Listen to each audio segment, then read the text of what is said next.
ABP माझावर तुम्ही पाहत आहात गाव तिथे माझा. घेऊयात गावागावातील महत्त्वाच्या घडामोडींचा वेगवान आढावा. राष्ट्रवादीचे माजी आमदार आणि मंत्री बदामराव पंडित येत्या 17 जानेवारीला शिवसेनेमध्ये प्रवेश करणार असल्याचं स्पष्ट झालंय. मुंबईमध्ये मातोश्रीवर उद्धव ठाकरे यांच्या उपस्थितीत ते शिवसेनेत प्रवेश करणार आहेत. त्यामुळे गेवराई तालुक्यात राष्ट्रवादीला जिल्हा परिषदेत मोठा धक्का बसण्याची शक्यता सध्या बीडमध्ये सुरू आहे.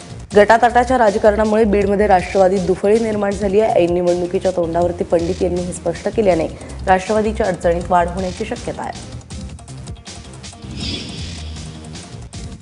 बेळगावमध्ये भाजपा आमदाराबद्दल फेसबुकवरती विरोधात कमेंट केल्याबद्दल एका काँग्रेस कार्यकर्त्याला बेदम मारहाण करण्यात आली आहे. विवेक शेट्टी असं मारहाण करण्यात आलेल्या काँग्रेस कार्यकर्त्याचं नाव आहे. भाजपा आमदार राजू कागे यांची कन्या आणि भावाने विवेक यांना घरात घुसून चोप दिला.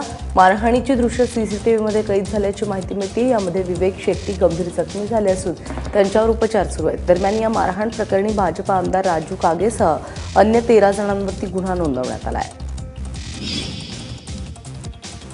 जळगावातील ग्रामसेवक तरुणीवरती ग्रामसेवक संघटनेच्या अध्यक्षाने बलात्कार केल्याची तक्रार चोपडा पोलीस स्टेशनमध्ये केलेली आहे.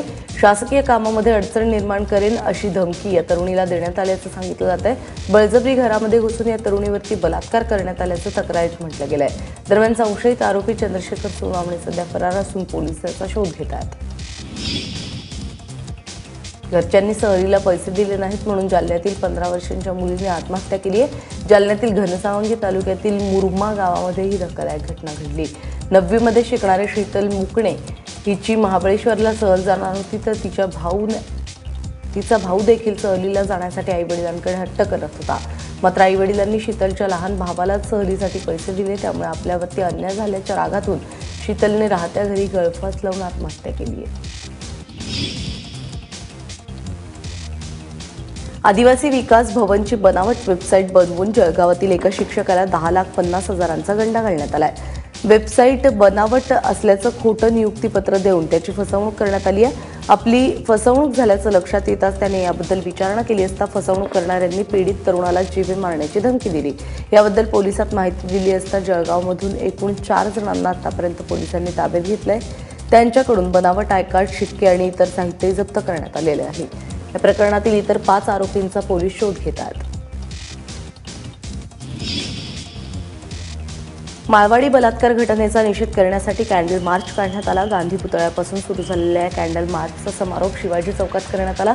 सांगलीतील महिला आणि मुलींनी मोठ्या प्रमाणावरती एकत्र येत या कॅन्डल मार्चमध्ये सहभाग नोंदवलेला आहे.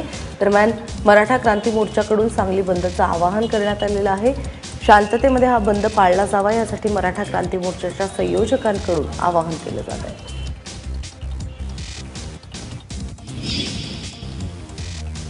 मुंबईमध्ये 11 ते 13 जानेवारीला होणाऱ्या अंधांच्या राष्ट्रीय क्रिकेट स्पर्धेमध्ये 8 राज्यातील संघ सहभागी होतील. विल्सन जिमखाना आणि कर्नाटका फोर्ट मैदानावरती 3 दिवसात 13 सामने खेळवले जातील. दरम्यान भल्याभल्यांना क्लीनबोट करणारा खेळ दृष्टीहीन कसे खेळतात आता हे सर्वसामान्यांना पाहण्याची उत्सुकता आहे. महाराष्ट्राची कुलदैवता तुळजाभवानीचा शाकंभरी नवरात्रोत्सव सुरू झालेला आहे. या नवरात्रोत्सवाच्या निमित्ताने संबळ आणि हलगीच्या गजरामध्ये भव्य जलयात्रेचं आयोजन करण्यात आलंय. पापनाश कुंडातील पाणी कलशांमध्ये भरून कुमारिका आणि सुवासिनींना देवीच्या गाभाऱ्यामध्ये या पाण्याने जलाभिषेक केला जातो. पापनाश कुंडातील तीर्थाने पापाचा विनाश होतो अशी भाविकांची समजूत आहे. यावर्षी चांगला पाऊस झाल्याने यात्रेमध्ये भाविकांची गर्दी पाहायला मिळते आहे.